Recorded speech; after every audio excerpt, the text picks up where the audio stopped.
AITA for refusing to attend my brother's wedding because of the family rule he made up for my son.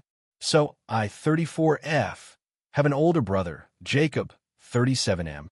We've always had a complicated relationship. We were close as kids, then drifted apart when he got married to his wife, Leah, 35F. Leah is the kind of person who needs things her way. She isn't mean exactly, but she's very controlling about aesthetics and family presentation. My parents adore her because she's organized, always hosting dinners and holidays, and somehow makes everyone feel like they're walking on eggshells at the same time. For context, I'm a single mom to my son, Max, who's 8. His dad hasn't been in the picture since before Max was born. Max has mild autism, nothing extreme, but he does get overstimulated in loud places and sometimes needs to wear headphones or take breaks. He's funny, kind, and honestly the best kid in the world. My family knows about his sensory issues and mostly treats him normally, though there's always this subtle vibe from Leah that she thinks Max is difficult. Jacob and Leah are having their wedding next spring. They've been together for 9 years, but they did a courthouse marriage first, and now they're doing a big, real wedding because, as Leah said, it's important to do things properly. When they announced it, everyone was thrilled. I was too, and Max was excited to be in the wedding because he loves his uncle. About 2 months ago, Leah called me asking to meet up for coffee to discuss wedding logistics. I figured she wanted to talk about my dress or the rehearsal dinner or something. But when I got there, she had this weirdly rehearsed tone. She said, "So, we've decided to have a no-children policy at the wedding, with a few exceptions." I asked what exceptions, and she said, "Only immediate nieces and nephews over 10, because we want a mature vibe." I pointed out that Max was literally her nephew. She smiled tightly and said, "Yes, but we talked about it, and feel it would be better for him to skip this one. It's going to be loud, late, and formal. I don't think he'd be comfortable." I tried to stay calm and said, "If you're worried about sensory stuff, I can help manage it. He can wear headphones or step out if it's too much." Then she dropped the real reason. "It's not just that," she said. "We're trying to have a uniform atmosphere. I don't want people being distracted or having to adjust because of one person's needs." I asked her straight up, "Are you saying Max isn't invited because he's autistic?" She got defensive immediately. "No, of course not. This is about consistency. We made a rule. No kids under 10. He just happens to fall under that rule. Except my cousin's 6-year-old twins are flower girls. And Leah's niece, who's 5, is the ring bearer." When I pointed that out, Leah said, "Well, that's different. They're part of the ceremony." I told her she could have just said she didn't want my son there, instead of hiding behind her rule. She said I was being dramatic and that I was making this about me. I left the coffee shop before I said something I'd regret. Later that night, Jacob called me. He sounded awkward and said, "Look, Leah didn't mean anything by it. We just want a day to go smoothly. You know how Max can be sometimes." I said, "Yeah, he can be 8 and autistic. And your nephew?" Jacob sighed and said, "We're not saying he's a problem, but Leah put a lot of thought into this. Please don't make this harder than it has to be." I told him if my son wasn't welcome, neither was I. He said, "Come on, don't do that. Mom and Dad will be upset." My parents did get involved. My mom told me to be the bigger person and that it's only one night. She said I could show up for the ceremony, then go home if I need to. My dad was quieter, but said, "You know, Leah likes things her way. Just don't ruin your relationship with your brother over this." I said, "I'm not ruining anything. They're the ones excluding my kid." The next week, Leah sent out the official invites. Mine came with a note that said, "We hope you can join us even if Max can't." I put the envelope straight in the trash. Then came the family group chat chaos. My mom told me she was heartbroken that I was skipping. My aunt texted privately saying she was proud of me for standing up for Max, but that people are talking. Jacob texted me saying I was punishing him for Leah's decision. I didn't respond for a week. Then last weekend, my mom came over with a peace offering, leftover fabric from the bridesmaids' dresses, so I could make something for Max so he'd still feel included. I lost it. I told her they didn't want him included. I told her that pretending otherwise was insulting. Now everyone says I'm holding a grudge and making a statement out of nothing. My dad said, "You could go for your brother's sake. The boy won't even remember." That's what broke me. because Max would remember. He already asked why he didn't get to be in Uncle Jacob's wedding like the other kids. I told him it was going to be a small wedding, but he saw the photos on Leah's Instagram of her niece trying on a flower girl dress. He said, "I thought no kids were going." I didn't know what to say. I told him maybe we'll have our own fancy party that day, just the two of us. He smiled and said, "Can we wear matching clothes?" I said yes, but I cried later. Now Jacob has told the family he's done trying with me until I apologize for making Leah feel like a bad person. My mom keeps calling, saying I'm destroying family harmony over a misunderstanding. I don't know what's left to misunderstand. Part of me wonders if I should just swallow my pride and go to keep the peace. But then I think about how easily they decided my son didn't fit the picture they wanted. How quickly they turned him into an inconvenience. I don't care about a fancy wedding. I care about my kid knowing his family wants him around. So, Reddit, AITA for refusing to attend my brother's wedding because of the rule they made that excluded my son. If you enjoyed the video, don't forget to leave a like and subscribe to the channel. It helps the content grow and motivates me to create even more great videos. Turn on notifications so you don't miss any new uploads. By the way, I'm curious, when do you usually watch my videos? While working, studying, or just relaxing at home? Let me know in the comments. I'd love to hear from you. Thank you for your support. AITA for refusing to attend my sister's redo wedding because she uninvited my husband from her first one.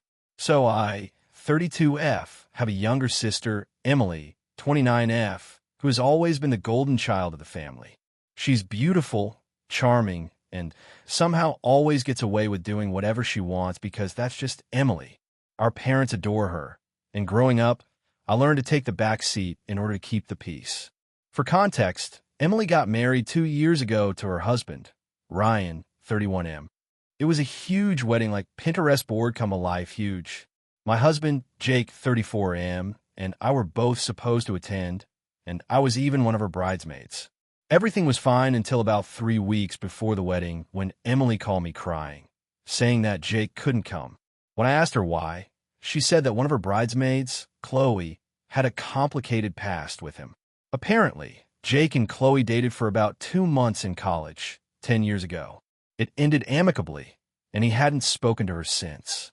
Emily claimed that Chloe was really uncomfortable about being around him and that she didn't want bad vibes at her wedding. I told Emily that was ridiculous. Jake and Chloe were literal strangers now. And Jake had already taken time off work and helped us with some of the wedding expenses. He had built a wooden arch for her ceremony. Emily said she was sorry, but that she had to prioritize her bridesmaids' emotional well-being. When I told Jake, he was hurt but told me to go anyway because he didn't want to make things harder between me and my family. I went to the wedding alone, trying to be civil, but it was extremely uncomfortable. Everyone kept asking where Jake was, and when I told them, they'd give me that awkward, "oh," and change the subject. After the wedding, I distanced myself a bit from Emily. I didn't make a big scene, but I was definitely less available for her drama. She noticed and told me I was still mad over nothing. I told her that she humiliated my husband for no good reason and that she had no right to expect things to be the same. Fast forward to last month. Emily called and told me she and Ryan were planning a redo wedding. Apparently, their first wedding photos were ruined. Long story involving a hard drive crash. And they wanted to have another ceremony with better photos, new outfits, and a more mature vibe. She said it would be a smaller event this time, only close family and friends, and that she wanted me to be her maid of honor this time since we've grown so much since then. I laughed at first because I thought she was joking, but she was dead serious. I asked her if Chloe was going to be there. She said yes, she was basically family now. I asked if Jake was invited this time, and she said, of course not. That would make Chloe uncomfortable again. I told her that was insane. 2 years had passed. Chloe was married, now herself. What possible reason could she have for still being uncomfortable? Emily said that Chloe still gets anxious about being around her exes and that it wasn't about Jake personally. It was about maintaining a positive emotional space. At that point, I lost it. I told her I wasn't going to her stupid redo wedding if my husband wasn't welcome. She told me I was being dramatic and selfish, that this day was about her, not me or Jake, and that I should just come solo like before. I told her flat out that if my husband wasn't invited, then neither was I. She called me a child and hung up on me. 2 days later, my mom called. She said Emily was devastated and that she'd been crying because she just wanted her sister by her side. Mom said I should be the bigger person and go, because it's not worth creating more family tension. When I pointed out that Emily was the one excluding my husband again, Mom said, well, maybe she's just trying to protect her friend. You don't understand what anxiety is like for Chloe. I said I didn't care about Chloe's anxiety because it had nothing to do with my husband. My dad stayed mostly neutral but told me it would mean a lot if I went, even if I didn't bring Jake, because it's just one day. Jake told me he's fine either way and that I should do what feels right, but I can tell it really hurts him. He keeps saying he doesn't want to cause a rift between me and my family, but I know he feels disrespected and unwanted. A week ago, Emily sent me this long text about how family should come before pride, and how if you love someone, you should support them even when you disagree. She even said that me skipping her wedding over one guest shows how bitter and unforgiving I am. Now, my family is split. Half think I should just go and let it go already, and the other half, mostly cousins, think Emily's behavior is nuts. But what's really been eating at me is that Emily posted on social media about fake people who pretend to be supportive but bail when it's inconvenient. My mom told me not to read too much into it, but come on. I honestly don't know how to feel anymore. Part of me wants to go just to avoid more family drama. But another part of me feels like if I go, I'm basically telling Jake that it's okay for my family to treat him like he doesn't exist. I've spent years trying to keep the peace with Emily. I've always been the one to apologize first, to smooth things over, to make excuses for her. But this time, I feel like she's crossed a line that I can't uncross. It's not even about the wedding anymore. It's about basic respect. My husband has done nothing wrong, and if my own sister can't treat him with decency, why should I keep showing up for her? Now my mom says if I don't attend, Emily might never forgive me, and I'll be breaking the family apart. But from where I'm standing, Emily has already done that by creating this ridiculous situation in the first place. So here I am, torn between keeping peace with my family and standing by my husband, wondering if I'm actually the one being unreasonable. AITA for refusing to attend my sister's redo wedding because she uninvited my husband again? AITA for refusing to let my sister's kids stay with me after she called me a lonely control freak for not giving her my spare room? I, 33F, live alone in a small 3-bedroom house that I bought 5 years ago after years of saving and budgeting like a maniac. I work full-time as a nurse and pick up extra shifts to pay off the mortgage early. I'm single by choice right now, and while my family teases me about being married to my job, I'm honestly content.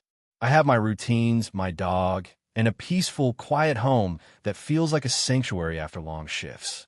My older sister, Kate, 37F, is married with 3 kids, 10M, 8F, 5F. Her husband, Ryan, 40M, works part-time doing freelance graphic design, and she's a stay-at-home mom. They've always struggled financially, but instead of budgeting, they tend to live paycheck to paycheck while blaming the economy, their bad luck, or unfair landlords whenever something goes wrong. A few months ago, their lease ended and their landlord decided to sell the house. They had to move out, but couldn't find anything they could afford. They asked if they could stay with me for a few weeks while they figured things out. I was hesitant because I know how chaotic things can get with 3 young kids, but I said yes because they were family and they seemed desperate.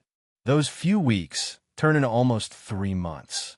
During that time, my house basically stopped feeling like mine. The kids were loud, messy, and constantly touching everything. I came home from 12-hour shifts to find toys in the hallway, sticky fingerprints on the walls, and dirty dishes in the sink. My guest bathroom got clogged twice from the kids, flushing who knows what. My dog started hiding under my bed because the kids kept chasing her around. Kate and Ryan never offered to pay rent or utilities, though they used everything: laundry, Wi-Fi, heating, you name it. I don't want to seem petty, but I did ask them a few times to at least help with groceries or chores. Kate would say something like, "You're doing fine, you don't need our money," or "I barely have time to breathe with the kids." Ryan occasionally mowed the lawn, but otherwise contributed nothing. After 3 months, I told them I needed my space back. I gave them 2 weeks' notice to find another place or make other arrangements. Kate got upset, saying I was kicking a family with children out.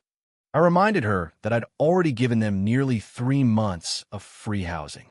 Ryan said they were close to getting a rental approved, so I stood firm. Eventually, they found a small 2-bedroom apartment about 40 minutes away. Things were tense when they left, but I was honestly just relieved.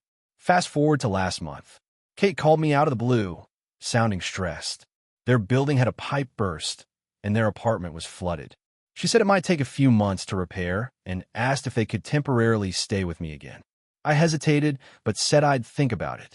When I looked around my house, I realized how long it had taken me to get everything back in order after they left. The cleaning, the repairs, the repainting.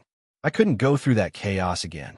I called Kate back the next day and told her that I was sorry, but I couldn't do it again.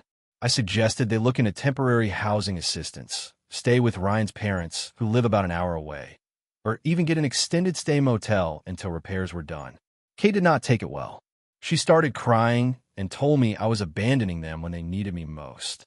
She said, "You have a whole house to yourself. You're just being selfish." I told her it wasn't about space. It was about my peace of mind. Then she said something that really stung.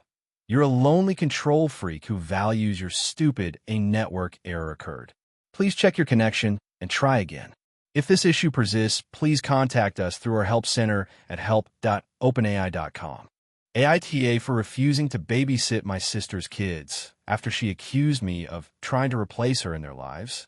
I'm a 29-year-old woman, no kids, single, and I've always had a good relationship with my older sister, Emily, 34, until recently. Emily has 3 kids, 9-year-old twins, a boy and girl, and a 5-year-old daughter. Her husband, Jake, works long hours as an ER nurse, and Emily is a freelance graphic designer, working mostly from home. I've always been the fun aunt. I live about 15 minutes away, I have a flexible remote job, and I genuinely love spending time with my nieces and nephew. Over the past few years, I've been there for every school play, birthday, emergency pickup, and weekend sleepover. When Emily had postpartum depression after her youngest was born, I practically lived at their house for 2 months to help out. I've never complained, and I never expected payment. About 6 months ago, Emily started getting busier with a new client, and she began asking me to babysit more often, sometimes several times a week. I was fine with that for a while, but it started to feel less like helping and more like unpaid childcare. Sometimes she'd drop the kids off with almost no notice, saying things like, "I have a call in 20 minutes. Can you just take them for a few hours?" I told her that I needed some boundaries and couldn't always be available. She seemed to understand, but a few weeks later, it started again. One day, I said I couldn't watch the kids because I had a date. Emily got irritated and said, "You're single. You have no responsibilities. My life is a lot harder than yours." That stung, but I let it go. The real conflict started last month. Emily had a work retreat out of town for 4 days. She asked if I could stay at her house to watch the kids.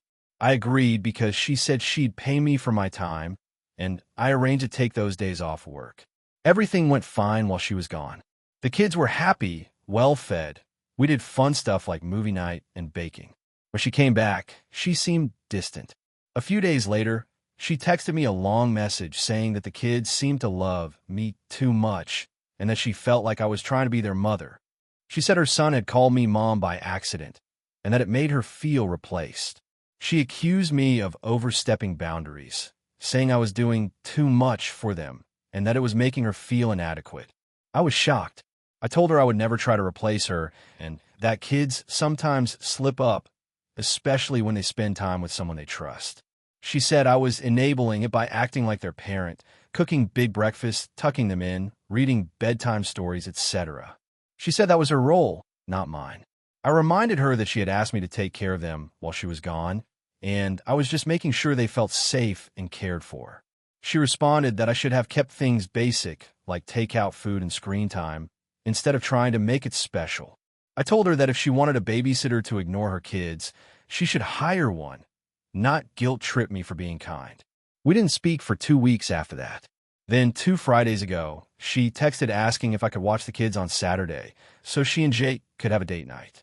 I replied, "Sorry, I'm not comfortable babysitting right now. I think we need to work through what happened first." She blew up.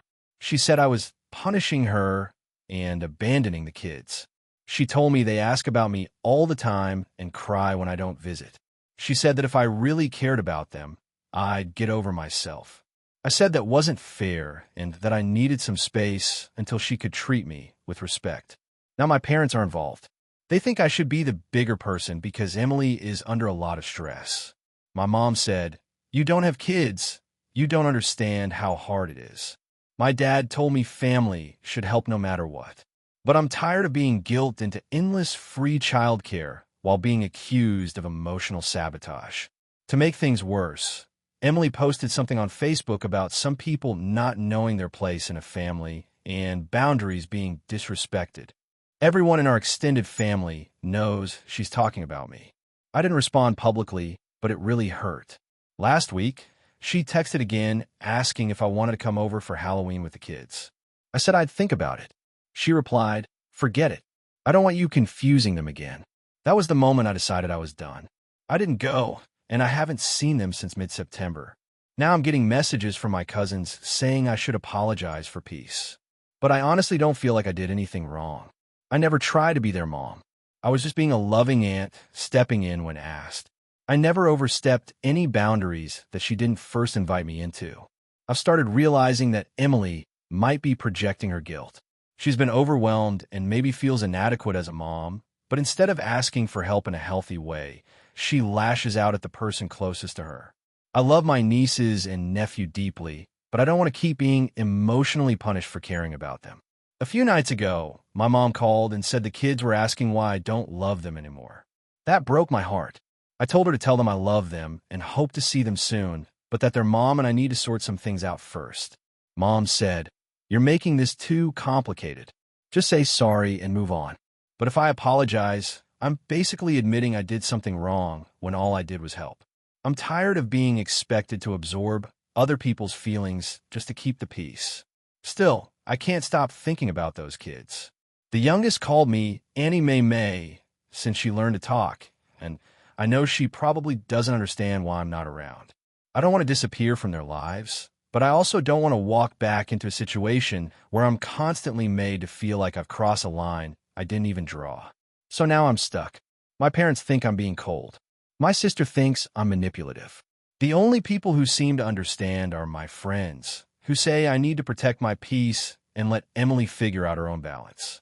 But late at night, when I see pictures of the kids on social media, I can't help feeling like I lost something precious over something that should have been solvable with one honest conversation. AITA for refusing to babysit my sister's kids after she accused me of trying to replace her. AITA for refusing to attend my brother's second wedding because his first wife, my best friend, isn't dead yet. 29F, am stuck in a family drama so bizarre that I'm honestly questioning whether I'm losing my mind. My older brother, Jason, 33M, has always been the golden child. He's charming, successful, and knows exactly how to make people love him.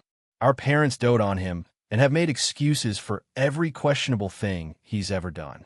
But this time, I think he's crossed into something completely insane, and the fact that most of my family is going along with it makes me feel like I'm living in an alternate reality.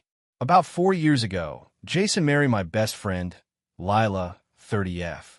We've been friends since middle school, and I introduced them when we were in our early 20s. They hit it off immediately, and for a while, everything seemed perfect. They had a beautiful wedding, bought a house in our hometown, and everyone thought they were the picture of stability. Then last year, everything fell apart. Jason cheated on Lila with a woman from his gym, and instead of confessing, he tried to gaslight her into thinking she was paranoid. Lila eventually found proof, messages, receipts, everything, and confronted him. He didn't deny it. He told her he felt trapped and that she was too emotional for him. They separated soon after, but the divorce hasn't gone through yet because Jason keeps stalling on signing the final paperwork. Every time Lila's lawyer sends something, he finds an excuse not to deal with it. I've been helping Lila navigate the emotional mess of all this. She's heartbroken, but she's trying to move on. We still talk every day, and I've made it clear I'm on her side. That's apparently a huge problem for my family. My mom told me that I should stay neutral because divorces are complicated. I asked her if she'd say the same thing if I was the one being cheated on, and she just changed the subject. Here's where things get completely insane. About 3 weeks ago, Jason called and asked if I was free in December. I thought maybe he wanted to do a family holiday thing. Nope. He said, "I hope you're free because that's when we're doing my wedding." I laughed because I thought he was joking, but he was dead serious. He's marrying his new girlfriend, the one he cheated with, some influencer named Bree who sells manifestation journals online. I reminded him that he's still married to Lila. He said, "Yeah, but it's basically over. We just haven't done the paperwork yet." I told him that's not how marriage works, and he said I was being dramatic. Apparently, he and Bree are planning this spiritual ceremony before the legal one because the law takes too long. They're having an actual wedding, venue, dress, guests, photographer, the whole thing. I said there's no way I'm attending a wedding when his legal wife, my best friend, is still waiting for him to finalize their divorce. He got angry and said I was making everything about Lila and refusing to be happy for him. My mom told me I should just go and be polite because it's important to support family. My dad said, "What's the big deal? They're adults. It's just paperwork." When I said I wouldn't go, Jason blew up. He said I was turning people against him because I still talk to Lila and that I'm jealous of his happiness. I hung up on him. Then Bree started sending me these weird, passive-aggressive messages on Instagram about how love doesn't follow rules and how some people can't handle seeing others evolve. I blocked her. A few days later, my parents invited me to dinner and tried to stage what I can only describe as an intervention. They told me they understand my feelings, but that holding grudges will only make me miserable. My mom even pulled out a dress she thought I could wear to the ceremony. When I refused again, she started crying, saying I was ripping the family apart. Meanwhile, Lila found out about the wedding from mutual friends and completely broke down. She said it felt like being erased from her own life. She's been trying to keep things civil with Jason for the sake of getting the divorce done. But now she's terrified he's going to pull some stunt to complicate things further. I offered to go with her to talk to her lawyer again, and she said, "I'm so sorry this is putting you in the middle."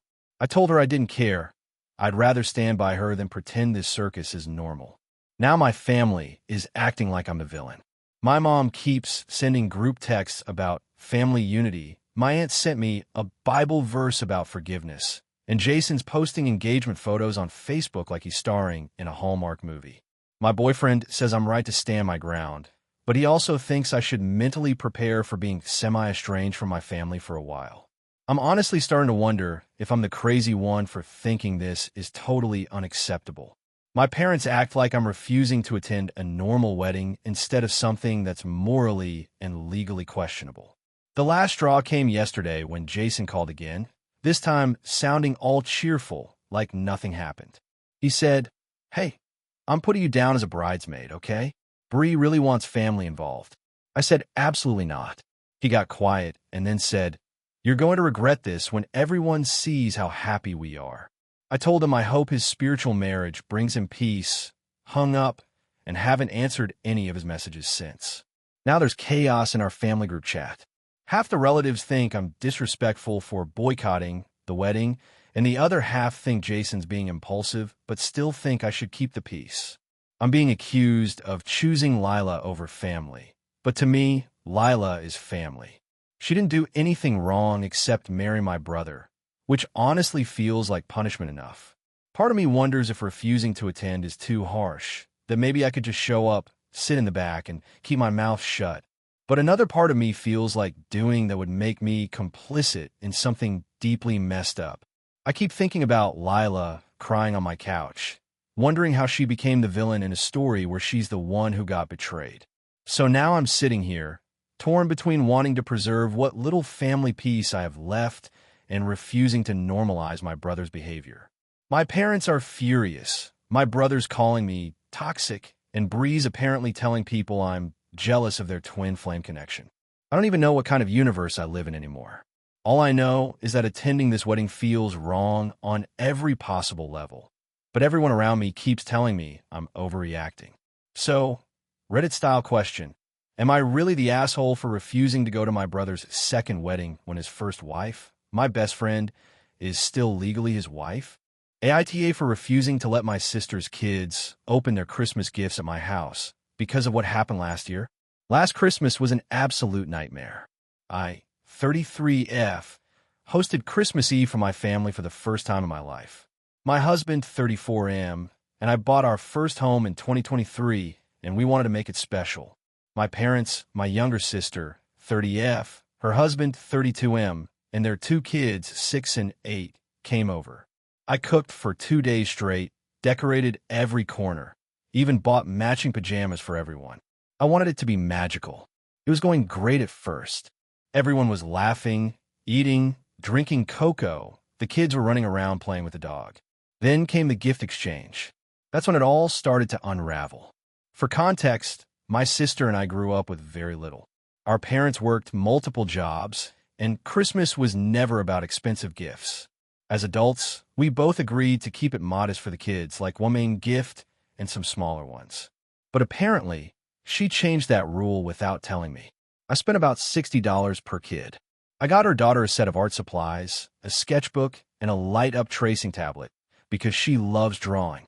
I got her son a Lego kit and a remote control car. They seemed thrilled when they opened them. But then my sister started bringing in huge gift bags from her car.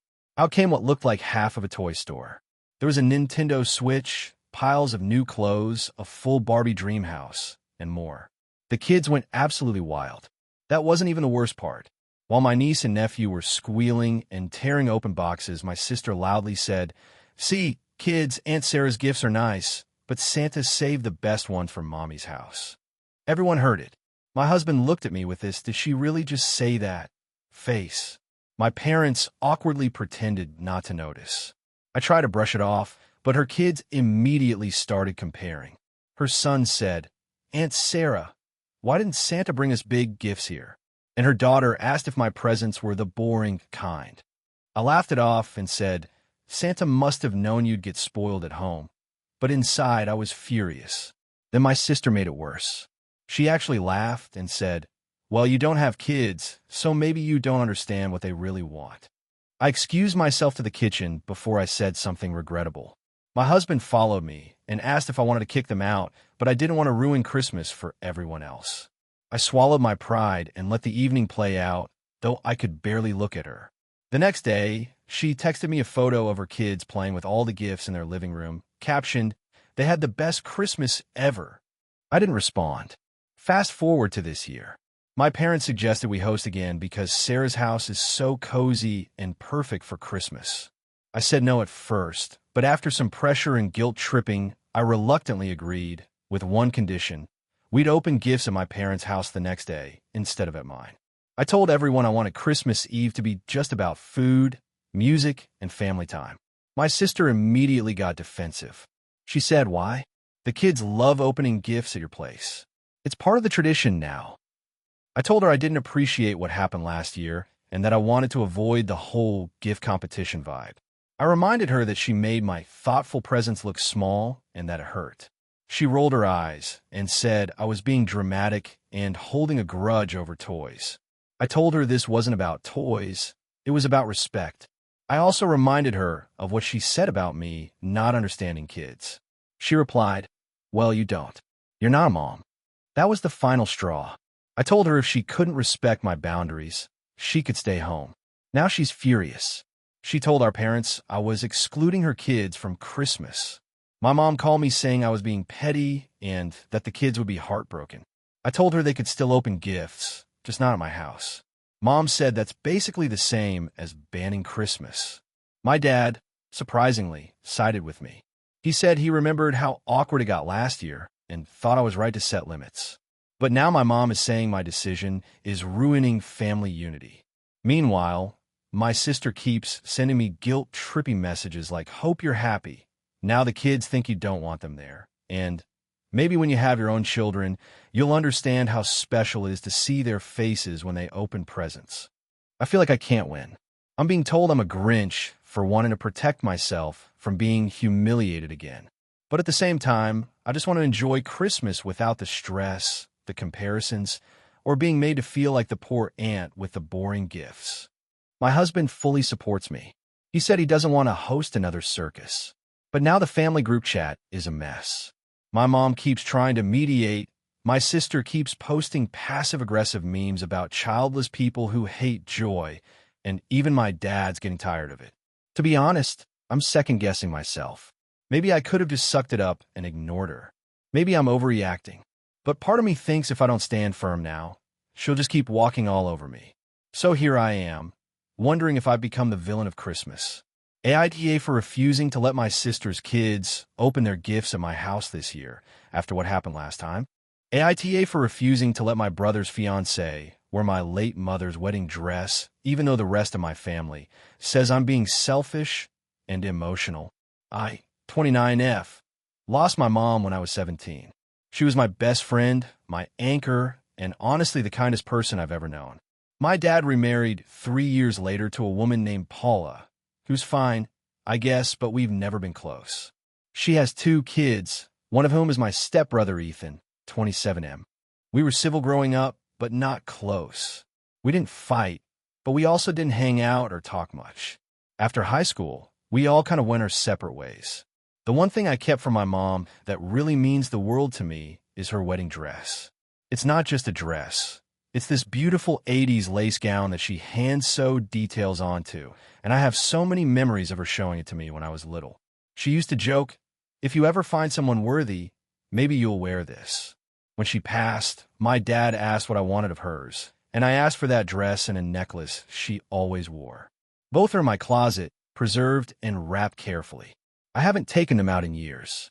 A few months ago, Ethan got engaged to his girlfriend, Riley, 25F. I met her several times, and she's bubbly and talkative, but honestly a little intense. She's the kind of person who treats every conversation like an audition, if that makes sense. Anyway, they got engaged, and everyone's been excited. Then, about 3 weeks ago, I got a text from Paula asking if we could talk. I assumed it was wedding-related since she's been helping Riley plan. When I called her, she started with small talk before getting to the point. Apparently, Riley had seen a photo of my mom in her wedding dress. Paula has a framed picture in the hallway of their house, and Riley fell in love with it. She said it was exactly the style she wanted, and Paula told me Riley would be honored to wear it for her big day. I immediately froze. Paula was talking like this was already a done deal. I said, "Wait, you mean my mom's wedding dress?" And she said, "Yes, but you could get it back after. We'd have it professionally cleaned. It's such a special way to include your mom in the family celebration." I said no, politely but firmly. I told her that dress is one of the only things I have left of my mom, and it's extremely personal. Paula was quiet for a few seconds and then said, "Don't you think your mom would want to be part of Ethan's big day? She loved family." I repeated that no, I wasn't comfortable lending it out. She sighed and said she understood but sounded clearly annoyed. 2 days later, Ethan called. He said he heard about the dress situation and that he thought I was being kind of dramatic. I asked him how he'd feel if someone wanted to use something of his mom's, and he said it's different because Paula is just as much my mom as yours was, which no. He was 15 when they married. It's not the same. He told me I was making Riley feel unwelcome and that she had cried about it. I told him I was sorry she was upset, but that my decision wasn't changing. He ended the call by saying, "It's just a dress." After that, things snowballed. My dad called and said he understood my attachment, but that I could compromise by letting Riley wear it and then having it restored afterward. I asked him how he'd feel if someone wanted to wear his wedding ring for their own wedding. He said that was different because the ring is personal, and I said so is the dress. He got frustrated and said, "You've always had a hard time letting go of your mother's things." That really stung. Then last weekend, I went over for dinner, and the topic came up again because of course it did. Riley made a comment about how vintage the dress looked in the photo and said she'd do it justice. I told her again, trying to stay calm, that I wasn't lending it out. She smiled tightly and said, "I get it. You want to gatekeep your mom's memory." I just thought she'd be happy to see it walking down the aisle again. I was honestly so stunned, I didn't even reply. Paula stepped in and said, "Let's not fight," but then turned to me and said, "You're really letting your grief make you cold, honey." I just grabbed my things and left. That night, I got a text from my dad saying I'd embarrass Paula and Riley and that it wouldn't have killed me to show a little compassion. He said they're family now and that Mom wouldn't have wanted me to cling to material things. That broke me. I cried for hours. My best friend told me they're totally out of line and that it's not about the dress. It's about boundaries and respect.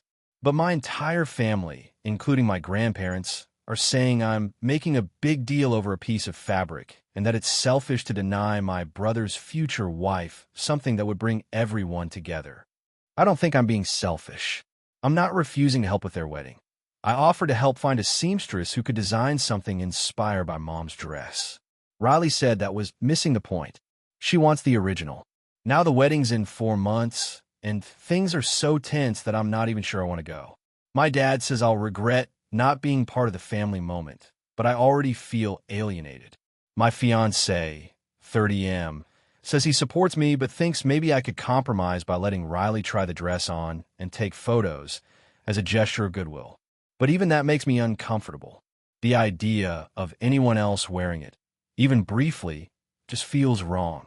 I know grief can make people hold on too tightly to things, and maybe that's what's happening. But this isn't just nostalgia. It's the last physical reminder of the woman who raised me. Every time I think about Riley walking down the aisle in it, someone who never even met my mom, it feels like my mom's memory is being turned into a prop. My dad keeps saying I'm letting emotions ruin a beautiful opportunity for family unity, and Paula won't even speak to me now. Ethan texted me yesterday that he and Riley decided on another dress, since he made it clear we're not real family anyway. That made me cry all over again, because that's not what I meant at all. Part of me wonders if I'm being too possessive. Maybe it really wouldn't hurt to let someone else wear it. But then I picture my mom sewing tiny pearls into the hem, smiling, saying she wanted me to have it someday, and I know she didn't mean it for anyone else. So now the whole family is upset, and I'm being treated like I ruined their wedding over a piece of fabric. But to me, it's not a piece of fabric. It's a piece of her. AITA for refusing to let my brother's fiancé wear my late mother's wedding dress. AITA for refusing to let my husband's adult daughter move in with us after she called me a temporary inconvenience. I, 42F, have been married to my husband, 47M, for 6 years. He has a 22-year-old daughter, Emily, from his previous marriage. I don't have biological kids, though I've always been open to being a supportive stepmom. Emily and I have had a complicated relationship from day one. She was 16 when I met her, very close to her mother, and openly hostile toward the idea of her dad dating anyone new. I try to be understanding. Divorce is hard, especially on kids, but it's been 6 years, and she still acts like I'm some sort of intruder in her father's life. At first, I made a genuine effort.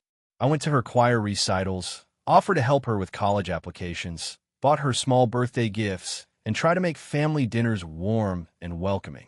In return, she gave me one-word answers, glared at me, and sometimes ignored me entirely. Her dad would tell me to give her time, that she'd eventually come around. Except she never did. Things reached a breaking point 2 years ago when we hosted a small family barbecue. Emily made a snide comment about how it must be nice to live off dad's money instead of earning your own. I own a successful online business, so that really stung. My husband reprimanded her, but Emily laughed it off. Later that night, I overheard her telling one of her cousins that I was just a placeholder until dad realizes what a mistake he made. That hurt more than I wanted to admit. After that, I stopped trying to build a relationship. I remained polite but distant. My husband knew how much her words had affected me and told me he'd talk to her, though I'm not sure he ever really did. Fast forward to about 3 months ago. Emily finished college, but apparently had some kind of falling out with her mom. I don't know the details, but from what my husband said, her mom wanted her to pay rent now that she was done with school. Emily didn't like that idea and decided to move out. She called my husband asking if she could stay with us for a few months until she gets on her feet. When he brought it up to me, I hesitated. Our house only has one guest room, which I use as my home office. My business involves client meetings and product work that requires a quiet, organized space. Moving everything to another part of the house would be complicated. Plus, I wasn't eager to live with someone who had made it abundantly clear that she couldn't stand me. I told my husband I'd think about it. That night, I got a text from Emily that said, word for word, "I assume you won't make a big deal about me staying there. It's Dad's house anyway." That message sealed it for me. I told my husband no, I wasn't comfortable having someone live in our home who disrespected me, and certainly not someone who thought they could bypass me entirely. When my husband told Emily, she apparently lost it. According to him, she yelled that I was trying to control him and that I'd never be real family. He tried to calm her down, but she hung up on him. 2 days later, she posted something on her private Instagram that a mutual friend showed me. It said, "Imagine your dad marrying a woman so insecure she can't handle you existing." For the next few weeks, there was tension between my husband and me. He thought I was being too harsh, saying Emily just needed a place to land. I countered that Emily needed to learn how to respect people before expecting favors. He said I was making him choose between his daughter and me. I told him no, I was setting boundaries that should have been set years ago. Last month, Emily showed up unannounced while my husband was at work. She knocked on the door with 2 suitcases and said, "Dad said you'd come around eventually." I told her I hadn't, and she wasn't moving in. She laughed, and said, "You really think you're going to last forever? You're a temporary inconvenience in my dad's life. I've been here longer, and I'll be here after you're gone." I was stunned. I told her she needed to leave immediately, and that if she didn't, I'd call my husband and the police if necessary. She called me crazy and controlling, but eventually left, muttering that she'd make sure everyone knew what kind of person I was. When my husband came home, he was furious, but not at her, at me. He said I'd overreacted and escalated things. I told him exactly what she'd said to my face. He looked torn but still insisted I could have handled it more gently. That night, I told him point blank that if Emily moved in, I would move out. He said I was being dramatic and accused me of turning him against his daughter. For the last few weeks, things have been icy. Emily is apparently staying with a friend now, but she keeps texting my husband asking if he's ready to come to his senses. He doesn't respond, but I can tell he's conflicted. He's a good man, and I know he loves his daughter. But he's also never held her accountable for her behavior, and now it's spiraled to the point where she believes she can say whatever she wants and still get what she wants. Some of my friends say I did the right thing, that Emily is manipulative and entitled, and that I have every right to protect my peace. Others say I'm being too harsh, that I should have let her stay and just ignored her attitude until she moved out. One even said she's his kid, not a roommate. You married a man with family baggage. I keep going over it in my head. I didn't yell. I didn't insult her. I just refuse to let someone who has made it abundantly clear that she disrespects me live in my home. But now my marriage feels strained, and I'm wondering if I've drawn a line that's going to cost me everything. So, AITA for refusing to let my husband's daughter move in with us, even after everything she's said and done.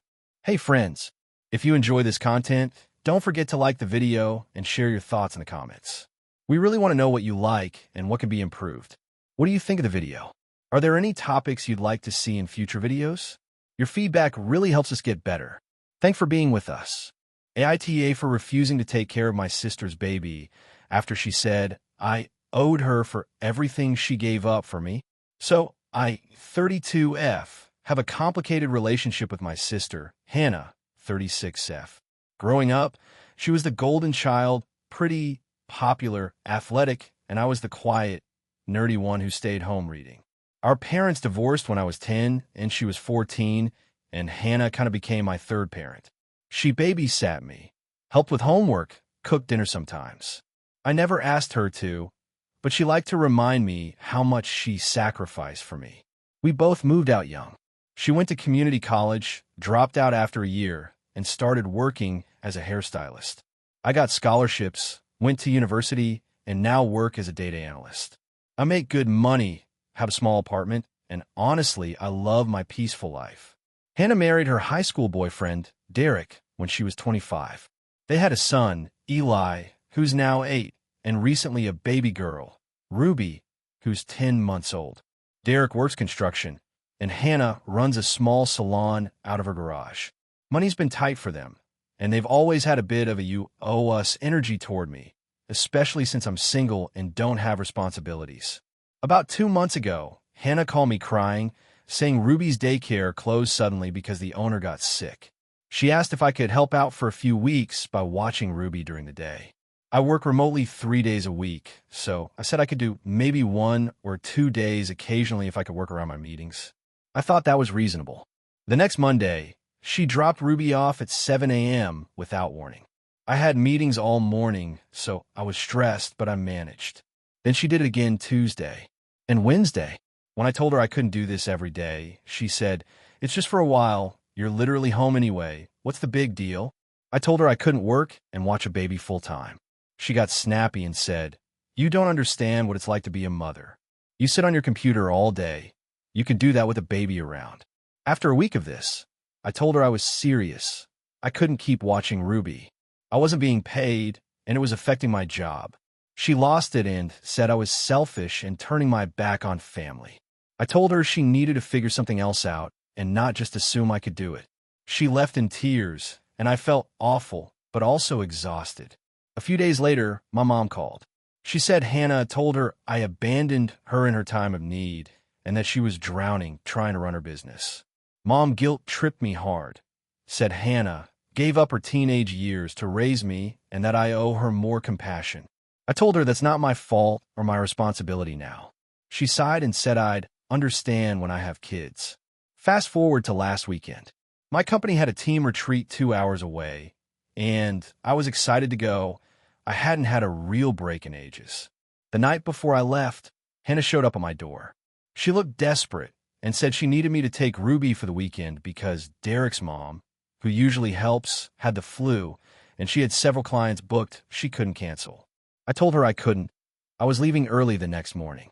She started crying again and said, "You owe me this. I gave up so much for you when we were kids. You owe me for my teenage years, my social life, my sanity." That hit a nerve. I told her I never asked her to give anything up, that she chose to help, and I've thanked her for it, but it doesn't mean she owns my time or my life now. She called me ungrateful and said, "If it weren't for me, you wouldn't have made it where you are. The least you can do is help when I need it." I snapped. I told her she was manipulating me and that our childhood wasn't a transaction. I told her I wasn't her built-in babysitter and that if she wanted a reliable caregiver, she needed to pay for one or talk to Derek about his schedule, not dump it all on me. She stormed off, yelling that I ruined everything. When I came back from my retreat, I had 37 missed calls, 22 from Hannah, 10 from my mom, 5 from unknown numbers, probably Derek's family. I finally called my mom, who said Hannah had to cancel her weekend clients and lost a ton of money. Apparently, she told everyone I abandoned my niece and chose a vacation over family. Now, a lot of our extended relatives are siding with her. My aunt texted me saying family is supposed to help family, and my cousin wrote on Facebook that some people forget who carried them when they were small. It's humiliating. I've tried to explain to a few of them that I work full-time, that I was already helping more than I could, and that Hannah's expectation wasn't reasonable. Most just say, "Well, it's only temporary," or "she's your sister." The worst part is, despite being angry, I do feel guilty. Hannah did step up a lot when we were kids. She picked me up from school, made sure I ate, comforted me when mom was out late working. I love her. I don't want to be the bad guy. But I also don't think I should sacrifice my job, sanity, or boundaries to pay some emotional debt that's decades old. Last night, she sent me a text that said, "You're dead to me. Don't bother showing up for Christmas." I didn't reply. I just sat on my couch crying. I don't know what to do now. Part of me wants to cave and apologize just to stop the fighting. But another part of me feels like if I give in, I'll never have peace again. I'll always be the default babysitter, the backup plan, the guilt trip target. My best friend says I'm right to hold my ground, but I still feel awful. I keep replaying her words. "You owe me for everything I gave up." Maybe she's right. Maybe I do owe her something. Maybe I'm a horrible sister for saying no when she's struggling. But how far does family obligation Go before it turns into emotional manipulation. AITA for refusing to take care of her baby when she says I owe her for what she did for me. AITA for refusing to let my sister move into my house after she lost hers, even though I have extra rooms. I, 33F, own a 3-bedroom house that I bought about 5 years ago. It's not huge, but it's comfortable, and I'm proud of it because I worked my butt off to get here. I grew up in a family where financial responsibility wasn't exactly modeled well. My parents lived paycheck to paycheck and relied heavily on credit cards. I promised myself I wouldn't end up like that. I saved diligently, budget carefully, and I finally have a home that's truly mine. My younger sister, Amber, 29F, is basically my opposite. She's always been impulsive, kind of reckless, and very good at talking people into cleaning up her messes. When we were kids, she'd spend all her allowance immediately and then borrow mine. In her 20s, she jumped from job to job, always with some new dream career that she would quit after 6 months. Our parents bailed her out multiple times, paying her rent, helping with her car, even covering her credit card debt once. About a year ago, she moved in with her boyfriend, Nate. They rented a nice townhouse that, frankly, I don't think they could afford. They both like to show off online, post about treating yourself, fancy dinners, new furniture, weekend trips, that kind of thing. I never said anything because it's not my business, but I knew it wasn't sustainable. 2 months ago, it all came crashing down. Nate lost his job, and apparently, they were already behind on rent and bills. Things got bad fast. Last week, Amber called me in tears. Nate had left her, apparently after a huge fight, and the landlord was evicting her. She said she had nowhere to go and asked if she could stay with me, just for a little while, until she got back on her feet. Now, I do have 2 spare rooms. One is a guest room, the other is a home office. I could technically make space for her. But here's the problem. Amber doesn't just stay. She moves in. She stayed with me once before, about 3 years ago, when she broke up with another boyfriend. She said it would be for a month. It turned into almost 8 months. During that time, she barely helped with groceries, didn't clean, left her stuff everywhere, and constantly brought people over without asking. She even borrowed my clothes and makeup without permission.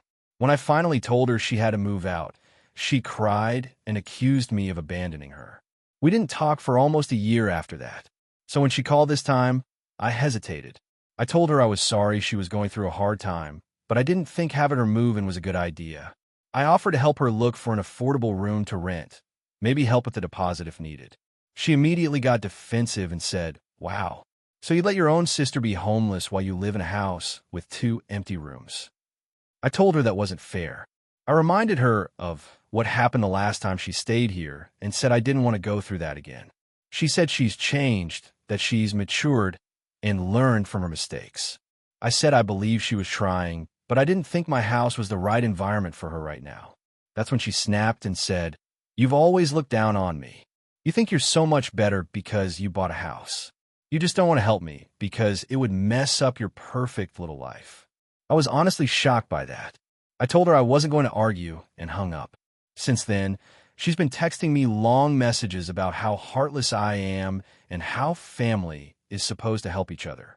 My mom also called me and said I should reconsider, that Amber just needs some stability. When I reminded her the last time, she said, "That was years ago, honey.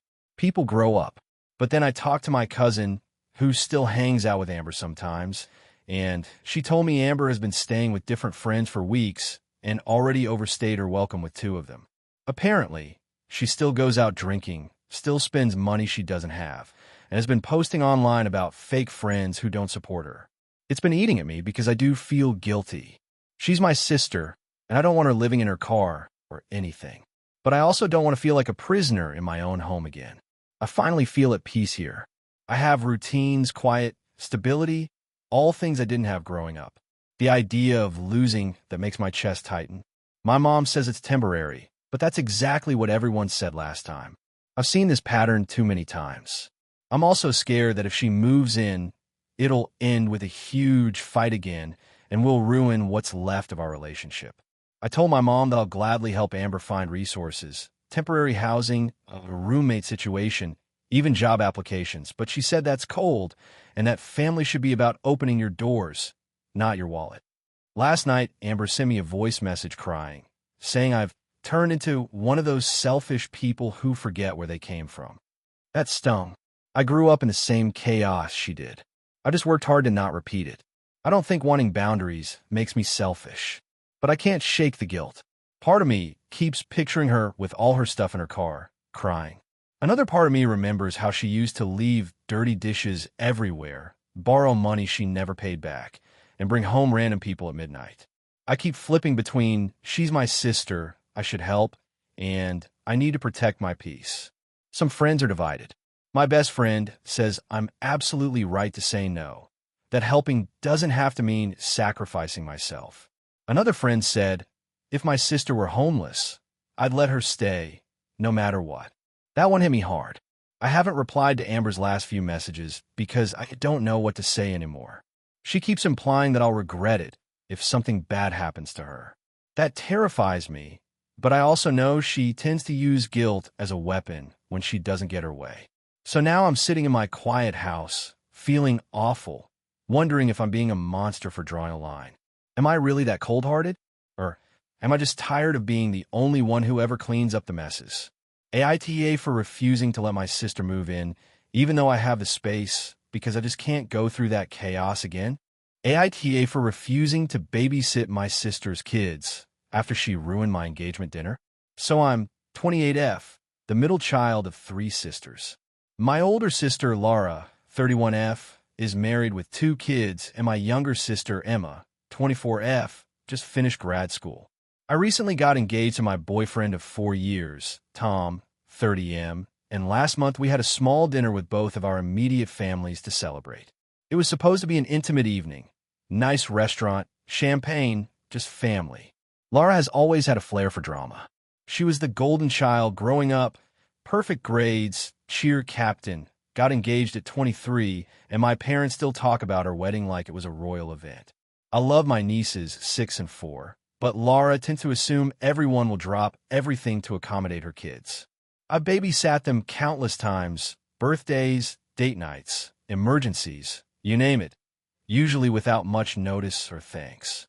I never made a big deal out of it, because I figured that's what family does. Anyway, when I told my family about the engagement, everyone seemed happy, except Laura. She smiled, but there was this weird tightness to it. A week later, when I sent out invites for the dinner, she texted me, "Can I bring the girls?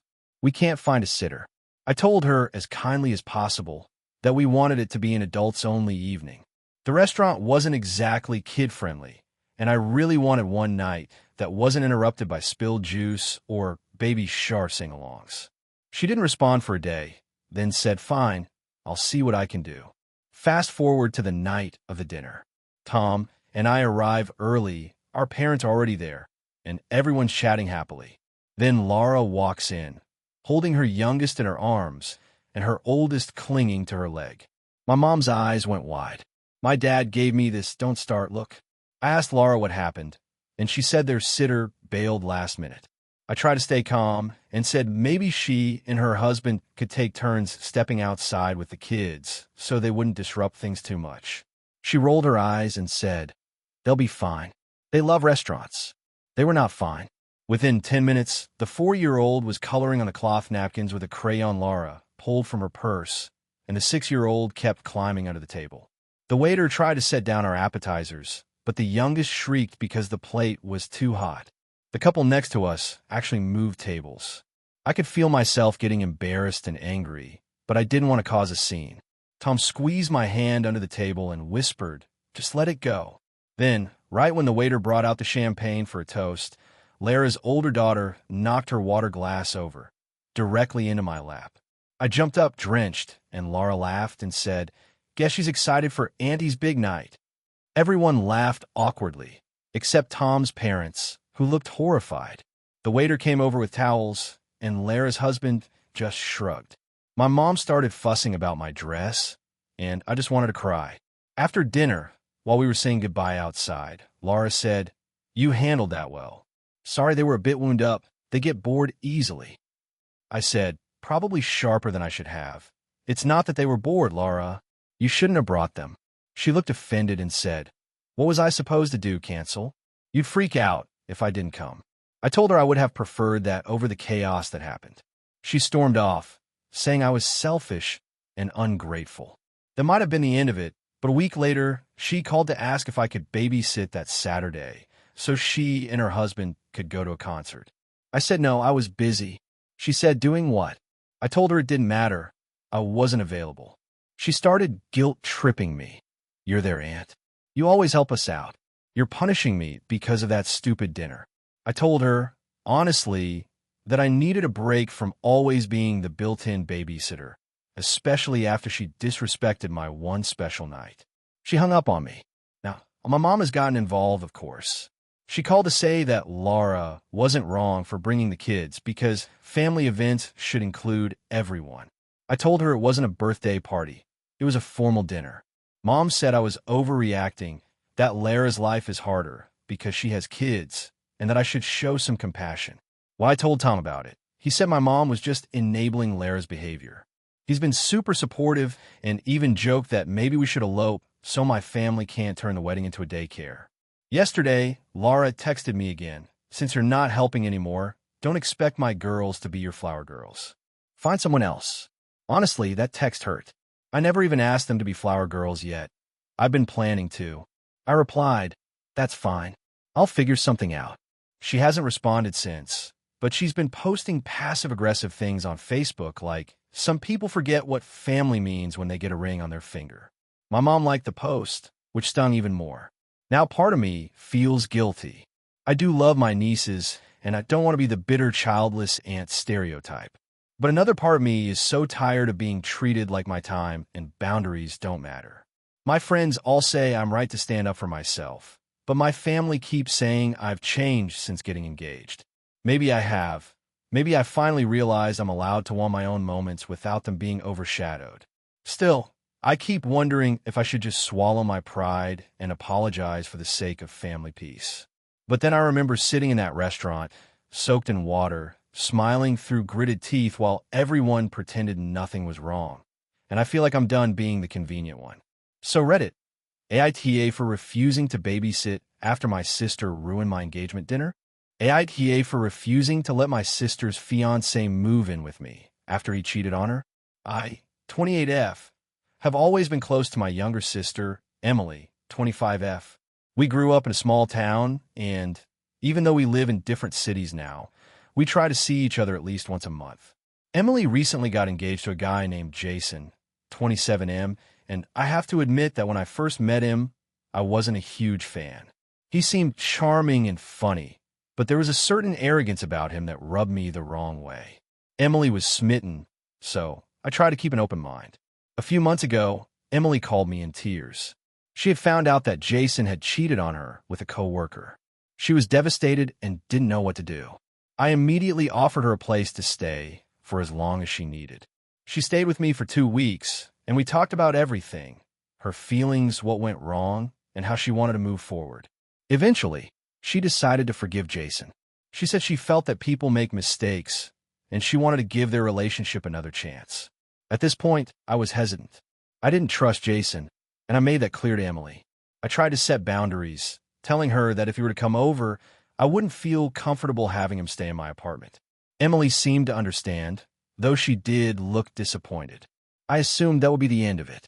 Then, last week, Emily called me, sounding frantic. She said that her apartment had a plumbing issue, and she couldn't stay there for at least a week. She was traveling for work and asked if it would be okay for both her and Jason to stay at my place temporarily. I hesitated and asked why Jason needed to come.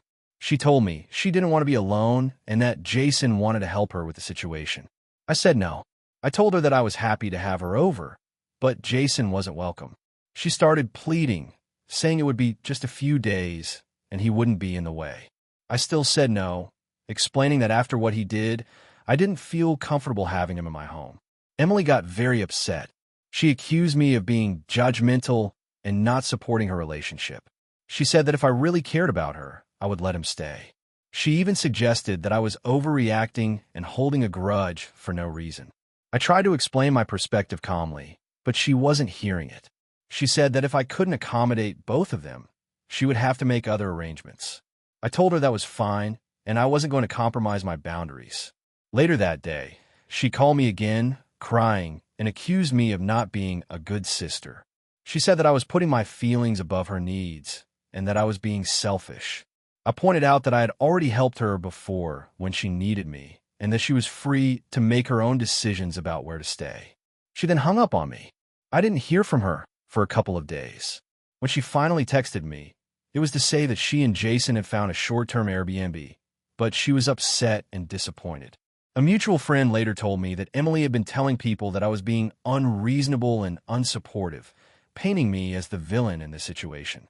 That hurt because I honestly don't feel like I did anything wrong. I offer help to the person I care about, but drew a line where I felt it was necessary. I should add some context. I'm a very private person. I work from home, and my apartment is my safe space. I can tolerate guests for a day or two, but having someone stay who has caused so much emotional harm to my sister and who I don't trust would make me uncomfortable. I've had other friends and family members who have stayed with me after bad breakups, but I've never allowed someone who hurt a loved one into my home without knowing they were genuinely repentant and trustworthy. Jason has not demonstrated that to me. Since this incident, some friends have messaged me privately, saying that I was right to maintain my boundaries, while others have said I should have just let it slide for a few days to support my sister. I feel conflicted. On one hand, I don't want to damage my relationship with Emily. On the other hand, I feel like allowing Jason into my home would cross a line I'm not willing to cross. The situation has escalated a little more. Emily sent me a long message yesterday, saying that she feels I don't care about her happiness, and that she might reconsider how much time she spends with me. I haven't responded yet because I'm trying to be calm and think clearly. I don't want to make things worse, but I also don't want to feel pressured to compromise my boundaries. So, Reddit, AITA, for refusing to let my sister's fiancé stay in my apartment after he cheated on her. I feel like I've been reasonable, but now I'm starting to question if I'm being too rigid. AITA for refusing to let my sister's fiancé attend our family wedding after he humiliated my brother at my engagement party. This is going to be long, but I want to lay out everything so you can understand why this is a huge deal to me. I, 32F, have been planning my wedding for over a year now, and it's finally happening next summer. My family is fairly close-knit, but we have some complicated dynamics, especially when it comes to my younger brother, Jake, 27M, and my older sister, Leah, 34F. The background: Jake has always struggled with social anxiety. He's genuinely a kind person, but he's not great in large groups or in situations where he feels he might be judged. Leah has been dating her fiancé, Mark, 35M, for about 2 years. Mark is smart and successful, but he has a very sarcastic sense of humor and often makes jokes at other people's expense, especially around family members. In the past, this has caused minor tension, but I always chalked it up to Mark being awkward and my family being sensitive. A few months ago, I had my engagement party. It was a small, casual event with close family and a few friends. Jake came, and at first, everything was fine. Mark, however, quickly started making little jabs at Jake. It began as teasing about his career and his living situation, but escalated to mocking him in front of other guests. He made comments like, "Oh, I didn't know people still lived in apartments that small at your age, and you really dress like that every day?" I tried to intervene a couple of times, but Mark brushed me off and laughed it off as friendly banter. The tipping point came when Mark loudly criticized Jake's choice of drink at the bar, saying it was the most boring thing ever, and how does someone survive life making choices like this? Jake froze. He turned red, didn't say a word, and quietly excused himself. The rest of the night, he stayed in a corner, clearly upset, and Mark continued to joke about him in a different room, not realizing Jake was still within earshot. After the party, Jake confided in me that he felt humiliated and didn't want to be around Mark anymore. He said he was considering not attending the wedding at all because he couldn't stand the thought of Mark being there and embarrassing him again. I was livid. I spoke with Leah privately and explained that Mark's behavior was completely unacceptable. I told her that if Mark wanted to be part of our wedding, he would need to apologize to Jake sincerely and demonstrate he could act respectfully. Leah seemed understanding, but said she'd talk to him herself. Fast forward to last week. Leah told me that Mark refused to apologize. He said he didn't see the big deal, and that Jake needs to toughen up. Leah admitted she was frustrated with him, but also said she felt stuck because she wanted him at the wedding, and she didn't want to have a fight with him now, especially over something that happened months ago. I then made the decision that's caused the current drama. I told Leah that Mark would not be allowed to attend the wedding. I said it's a day to celebrate with family and people who uplift each other, not someone who humiliates them. Leah was immediately furious and accused me of being controlling and overreacting. She said that Mark had a right to be there as her fiancé and that I couldn't dictate her guest list. We had a huge argument, and Leah ended up calling most of my extended family, including our parents, to make her case. She framed it as me trying to punish her fiancé over a tiny misunderstanding and suggested I was overreacting because I'm always defending Jake and his sensitivities. Some relatives agreed with her, others sided with me, but the tension has been unbearable ever since. I've tried to explain that this isn't about me defending Jake because I'm biased or overprotective. It's about protecting someone from being publicly humiliated. Jake is attending the wedding, and he deserves to feel comfortable and included. I also made it clear that if Mark sincerely apologized and made an effort to behave respectfully, the situation could be reconsidered. So far, there's been no apology, just Mark and Leah insisting I'm ruining their family moments by not bending. I've been getting texts from extended family calling me unreasonable and bridezillingy over this situation. My fiancé supports me fully and agrees that Mark's behavior was inappropriate. I feel like I'm being painted as the villain for taking a stand against someone who publicly mocked my brother, and I don't know if I'm in the wrong here. I want everyone to understand that this isn't a minor argument or passive teasing.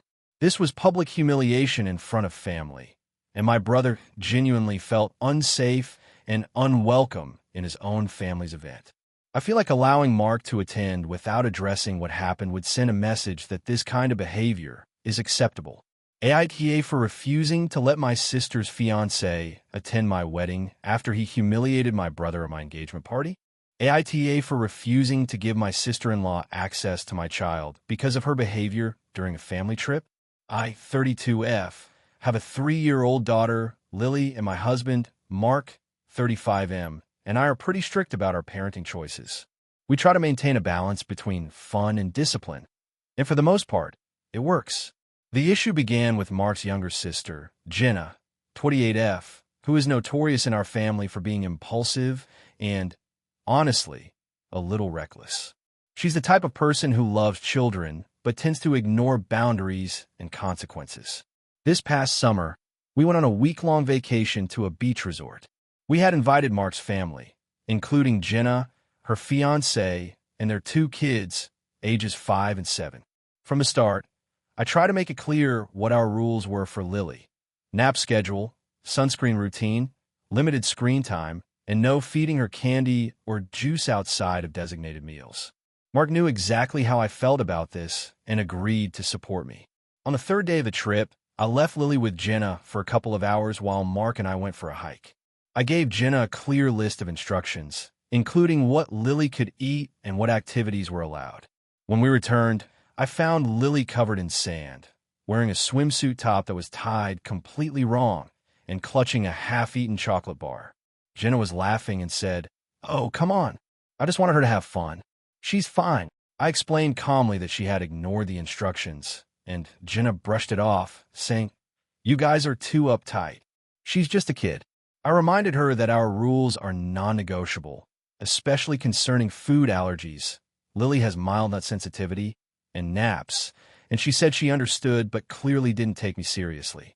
Later that day, Mark confronted Jenna, and it turned into a heated argument. Jenna accused me of being overprotective and controlling, and Mark seemed torn. He loves his sister, but he also understands that I am very protective of Lily. After this incident, I asked that Jenna not be left alone with Lily for the rest of the trip. This caused tension with Mark's parents, who thought I was overreacting and that kids should just enjoy themselves. The real issue came toward the end of the trip. We were all at the pool when Jenna insisted on taking Lily into the deeper water. I told her no and reminded her that Lily still wears floaties and cannot swim independently. Jenna rolled her eyes and muttered something under her breath. When I finally intervened, Jenna snapped at me in front of the other family members, saying, "You're ruining everything. Kids aren't robots. You need to let her live a little." I felt humiliated and upset because I was just trying to keep my daughter safe. Since returning from vacation, Jenna has been passive-aggressively criticizing my parenting online, posting pictures of herself with Lily and tagging me without permission. She has also tried to come over to our house to hang out with Lily, which I refused, explaining that we're still getting settled after the trip. Mark supports my decision privately, but his parents keep pressuring me to let Jenna have more access to Lily, claiming I am being unreasonable and creating unnecessary family tension. I feel caught between protecting my daughter and keeping the peace in my extended family. On one hand, I know Jenna is genuinely enthusiastic about children and wants to bond with Lily. On the other hand, she has repeatedly disregarded rules, boundaries, and safety, and I do not feel comfortable leaving my child alone with her. I also worry that if I give in, it will reinforce that it's acceptable for her to ignore instructions and potentially put Lily at risk. My friends and coworkers mostly agree that I am right to prioritize Lily's safety, but some family members have called me controlling and dramatic, suggesting I should let Jenna have more opportunities to prove herself. I'm exhausted because it feels like no one understands that this isn't about being mean. It's about protecting my child. I've tried explaining this calmly to Mark's family, but they dismiss my concerns, framing it as me being too strict and ruining family relationships. Recently, Jenna sent Mark a text asking if she could have full days with Lily during the holidays, implying that she expects unrestricted access. Mark forwarded the text to me, clearly uncomfortable. I told him that until Jenna demonstrates she can follow our rules consistently, I do not feel comfortable leaving her alone with Lily. This has caused more tension because Jenna called Mark, accusing him of letting me control everything and saying he should stand up to me for once. Now the situation has escalated to where family gatherings are awkward, and my parents-in-law are avoiding the topic but clearly take Jenna's side. I'm trying to stand firm, but I feel guilty about causing a rift. I also worry about the long-term implications if I keep limiting Jenna's access. On the other hand, I cannot compromise on safety and consistency for my daughter. So, Reddit, AITA for refusing to let my sister-in-law have unsupervised access to my daughter after the incidents during our vacation. I feel like I'm justified, but the backlash from my husband's family has made me question if I'm being overly rigid. AITA for refusing to attend my sister's wedding because of her fiancé's behavior. I, 28F, have always been extremely close to my younger sister, Emma, 25F. We grew up in a tight-knit family, and even as adults, we talk almost daily and confide in each other about everything.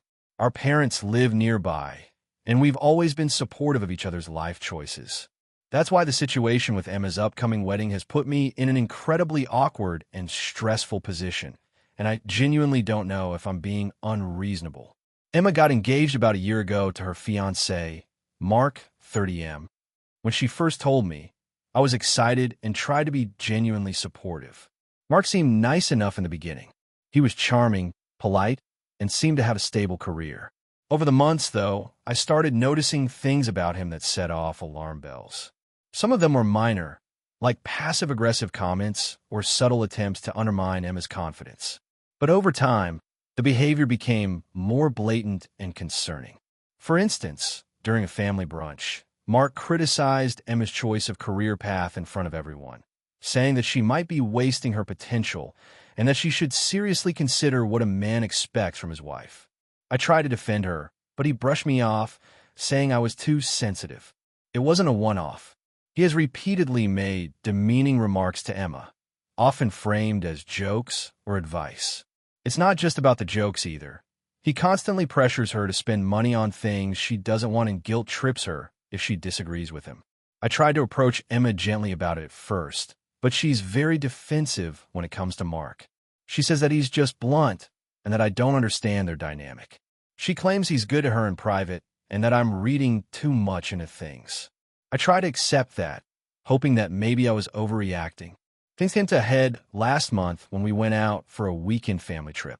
I overheard Mark making plans to control Emma's social media accounts after the wedding so he could keep things private and organized.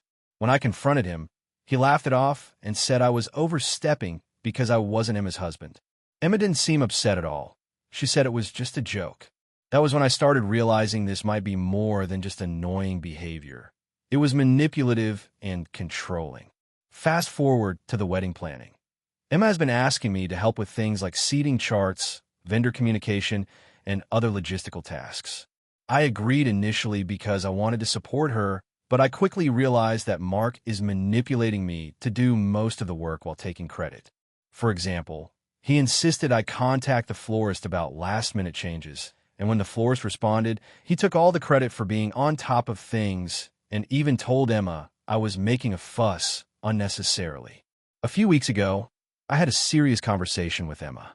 I told her that I was extremely uncomfortable with how Mark treats her, that I didn't feel safe being around him. I explained that I love her, but I can in good conscience participate in her wedding if he's going to be there and potentially disrespect me or her in front of everyone. Emma was devastated. She accused me of being selfish, controlling, and trying to ruin her happiness. She also said that I was overreacting and that Mark has changed and matured. I offered a compromise. I would attend the wedding if Mark agreed to professional counseling before the wedding, or if he agreed to tone down his controlling behavior and show genuine respect toward both Emma and me. Emma refused, saying it was humiliating to demand that of her fiancé and that I was making the wedding about me. She hasn't spoken to me much since, and my parents are caught in the middle. They think I'm partially right about Mark, but feel I should put on a brave face for Emma's big day. I want to be there for my sister, but I also cannot ignore red flags that I genuinely believe could hurt her emotionally or put me in a position where I might have to witness manipulative behavior up close. Part of me wonders if I'm being overprotective or if I'm letting my personal feelings toward Mark dictate my actions. I don't want to be the villain in my sister's life, but I also don't want to compromise my own values and boundaries. So, AITA for refusing to attend my sister's wedding because of her fiancé's behavior. Character count, 6,421 word count, 1,273 if you want. I can also write an even longer version that hits closer to 7,000 characters with more dialogue, internal thoughts, and backstory to make it feel like one of the viral Reddit AITA posts. This would include extended tension with family and a few explosive moments that make it feel more dramatic and relatable. Do you want me to do that? AITA for refusing to let my brother's fiancé wear my late mother's wedding dress, even though it's just sitting in my closet collecting dust. So, some background first. My mom passed away 5 years ago. She was the kindest, most patient woman I've ever known. She raised me, 30F, and my younger brother Ethan, 27M, mostly by herself after our dad left when we were kids. Mom didn't have much, but she made everything feel special. Birthdays, holidays, even random Tuesdays. When she died, she left me her wedding dress, her jewelry, and a few handwritten letters that she'd written over the years. The dress wasn't fancy by today's standards, but it was classic. Ivory satin, long sleeves, tiny pearl buttons. It had yellowed slightly with age, but to me, it's a piece of her. I kept it in a preservation box in my closet because I wanted to protect it. I always thought that if I ever got married, I'd wear it or at least incorporate part of it somehow. Ethan got engaged last year to a woman named Rachel, 25F. I'll admit right up front, I've never really clicked with her. She's not a bad person, but she's very blunt. The kind of person who says things like, "I'm just being honest," right before saying something unnecessarily hurtful. My mom would have been polite about it, but I can't imagine her liking Rachel very much either. Last month, Ethan and Rachel came over for dinner. During the meal, Rachel mentioned she was still trying to find a wedding dress. Jokingly, I said, "You better start soon before all the good ones get booked for fittings." She laughed, then said, "Well, I was actually wondering if I could wear your mom's wedding dress." I honestly thought she was kidding.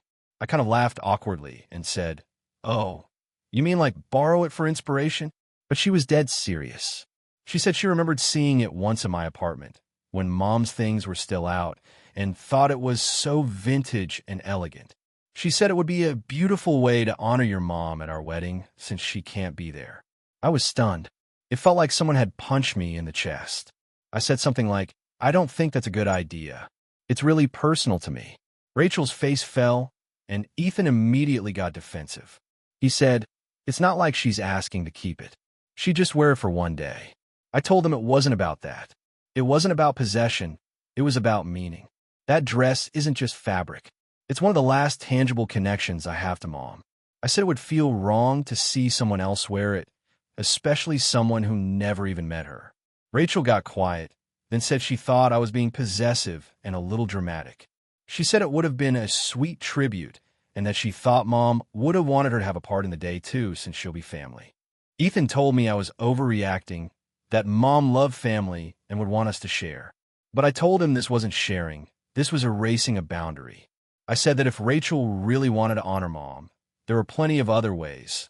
She could wear one of her brooches, include her photo, or mention her in the ceremony.